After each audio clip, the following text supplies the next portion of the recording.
Okay, so since you already know what you're going to do, if you know where price is going to, the price is going to go up, you'd buy now, so that when it finally now gets up, you sell there and you make profits. If you know that price was going to come down, you sell now, so when it now comes lower, you can buy back lower, buy back at that lower price. Now there are two major ways of, actually two ways of knowing price direction. Is price going to go up or come down? First one is by fundamental analysis, and two, by technical analysis.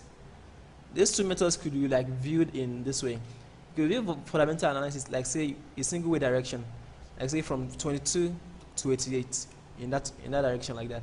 But technical analysis will give you the whole direction, the whole steps, like say move from like say 22 to let's say 60. From 60 you now move to 45. From 45 you now move to 47. From 47 finally now reach 88. Technical analysis will give you the full detail like that. You can just view the two of them like that, as if in that way.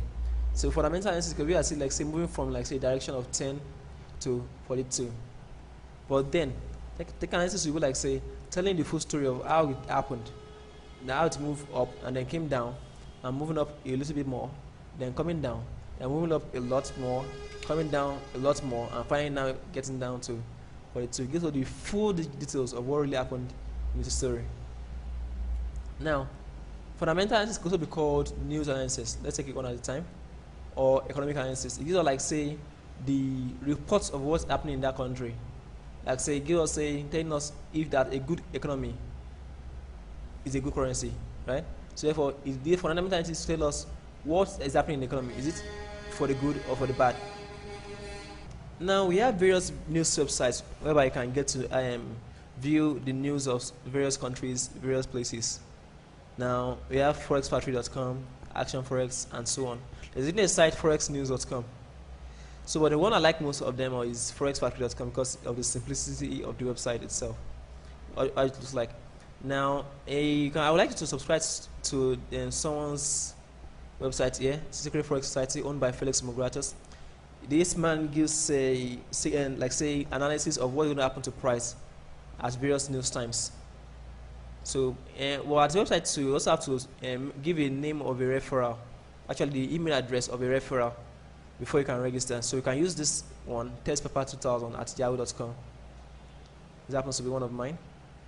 So now, okay, in the meantime, let me show you a little bit of what Forex Factory. Okay, let's leave that. It's later on. Now, some important news we have, like we have the interest rate now. Let me explain how it affects the country's economy. If a country like say Nigeria increase their interest rate now, that means that the effect of it is that the money you put in your bank now, you tend to have interest accruing on your money over time, maybe over a period of 1 month or let's say 1 year.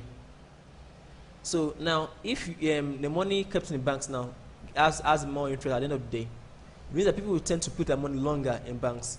Therefore, it's a way of winning foreign investors, so that when they feel like putting their money longer in this country's banks, like say in this case Nigeria, putting their money longer in Nigerian banks, and by so doing, they will make more profits apart from their normal profits of doing that country. They make more profits from the interest rate. So before not finding out, like after a while, moving money back to their own countries. Another way of this interest rate affects the country's economy is that now, if newer foreign investors now might not feel like, apart from doing business, they also like take part of these largesse as well. So they now feel like investing in this country, and they request for the Nigerian naira, within their conversions. They must request for the Nigerian naira to also like do business in Nigeria. And while requesting for the Nigerian naira, more and more people requesting for the naira. As I said earlier on, they are demand of a commodity, might even be for a currency. They are the price. So the Nigerian naira going to have more and more appreciable value on the forex market. And more people are requesting for a particular currency, they are going to have more and more value over other currencies on the market. Trade balance. Now, take for example, now every country in the world like engages in international trade. People buy, people sell. They import and they export. Now, if a country's imports is more than its exports, a country like say Nigeria now, we definitely have negative trade balance. It means that the amount of let's say amount of goods coming into the country is more than the amount of goods going out of the country. So therefore, the country like Nigeria definitely have trade balance now. But some countries still have negative trade balance, but at times negative is different from negative. Let's say negative 8. Now, if the country was having, let's say, negative 8 billion, its trade balance now. Suddenly now moves to negative 5. At least that's a step in the right direction. And let's say now from negative 5 something to 0, from 4 and 0 and not to 4 in this case now, that no more and more positive influence then. Now, if countries have more and more trade balance, it means that they are exporting more. And because they are exporting more, more and more people are requesting for their currency to buy what they are exporting. And with the more requests for their currency, they add the price of the currency on the market. Non-farm payroll. Non-farm payroll is similar to Nigeria's very own minimum wage. It's like, say, the payroll of those that are non-farm workers. Talk about the white-collar job people, the bankers, the engineers, this and that, those working in offices. You know, if like say the payroll of an employee is increased, it means that that operation done there is like profitable to the employer of the company or corporation or even the country. Now, if you increase the salary of a worker, it probably means that the economy of your company is doing well. So therefore, you are willing to now pay them more. And conversely, if you are paying them lesser, it means it was bad for the company. The bad economy, bad currency. Good economy, pay them more, means good currency and higher value. Unemployment rate. Now, when it's like, say, the unemployment rate in a country has reduced, so that means that the rate at which people are unemployed is reduced. That means the economy is getting better. If the rate at which people are unemployed is reduced, it means the economy is getting better. It means more and more people are getting jobs. And when more people are getting jobs, the economy gets better at the end of the day. You don't have to pay too much for in terms of welfare and some other things. The people now have the ability to be able to fend for themselves, leading to a better economy and better currency value. Retail sales, like say a company, it might even be a normal retail outlet. You are selling more, you are definitely making a lot of money in return. Similarly, every currency, when you are selling more, you make a lot of increments in the way people perceive your currency to be, and so on and so forth. And remember, we buy the good currency now because we know it's later going to appreciate. Just like we buy the good stock now because it's going to appreciate in value later on, then you can now sell it off at a higher price. You sell off the bad currency now because it's going to depreciate.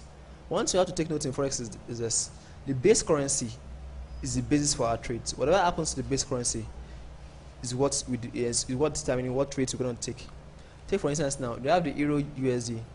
Now, if now the Euro is appreciating, we buy the good currency. The one appreciating now is the Euro, right? So we take a buy. Now we are buying the Euro. And not in trade now. Hello. Now in every trade, there must be a buyer and a seller. So now when the Euro is appreciating and you're taking a buy on the Euro, automatically you are selling off the dollar. So it's just the same thing. You are not taking a buy on the Euro. But now if the currency pair is Euro USD, like you're taking a buy now on the Euro, you're automatically selling off dollar. Therefore, dollar is weakening and the Euro is appreciating. And the base currency in this case is the Euro. The trade you are taking in this case is a buy trade. The second instance is like now, we have to say the dollar is appreciating. You have the arrow now facing towards dollar. If the dollar is appreciating, automatically the Euro is depreciating. And then if the Euro is depreciating, what do you do to the depreciating currency? You sell it off. Therefore, on Euro USD, you place a sell order for that currency pair. Now, some words and terms we get into the area of as we progress might be bullish and bearish, up and down, long, short, buy and sell. They mean, now for each column, they mean the same thing. You have to know what the opposite of it is on the other side there. In a bullish market, that means the prices are going up. So you take long trades. It's the same thing as saying you're taking buy trades. In a bearish market, means prices are coming down. You go short or you take a sell trade. those in stocks, those trading stocks will be conversant with all this. Now, the next one we're talking about is technical analysis, which is the use of our charts and indicators. Now, some softwares are used online, just like we have Yahoo Messenger for you to be able to chat with anybody on anywhere else in the world. But in quotes, a Forex Messenger, or actually your trading platform, which you use to get access to all the bank feeds, bank prices of all the exchange rates of all these currencies. So you use these softwares. Examples of these softwares are MetaTrader 4, GTS charting software, and StreamStar. And the manufacturers are listed in the next column, and then the brokers that, for example, I use them. Other brokers that use MetaTrader 4 include FXDD, Crown Forex, and so on and so forth. There are several brokers using MetaTrader 4. MetaTrader 4 happens to be one of the most versatile, one you can actually configure, do a lot of things on. So that's what we're using throughout this course of this program. So please, I want to get used to it. Even if you are not going to be using any of these brokers at all, please, I would still advise you can use a MetaTrader 4 trading software, and then still you can place in a trade to another broker, and then use MetaTrader 4 to analyze your trades before you enter trades. Because you're going to enter your trades on your Forex chart, so want to get used to knowing MetaTrader 4, and as well, if you're going to be using another broker, get used to knowing how to place trades on that other broker's platform, and so on and so forth. Now, what are indicators? Indicators indicate to us where prices will go to, up or down. It looks like they are pictorial representation of data, price data here, showing showing the action of price in the past, right now, and give us an indication of what's going to happen in the future. Now, let me show you a brief story of using indicators in real life. Take for instance now, look at the man there walking towards that side now. It feels like, whatever. Okay, let me leave you to the rest of your imagination.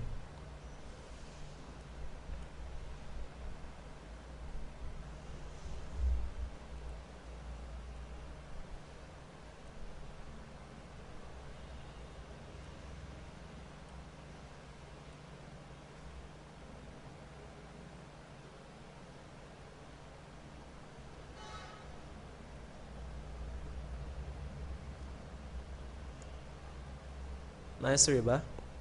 Okay. What if it was otherwise in some other cases here? Okay, for instance,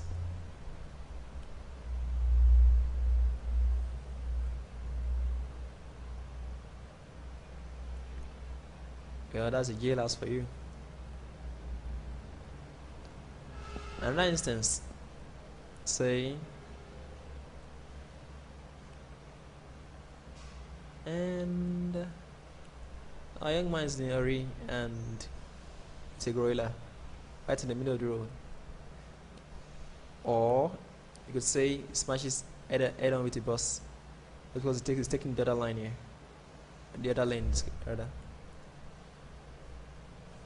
You want to make it, but he's successfully able to get home and get married to his lovely wife that day.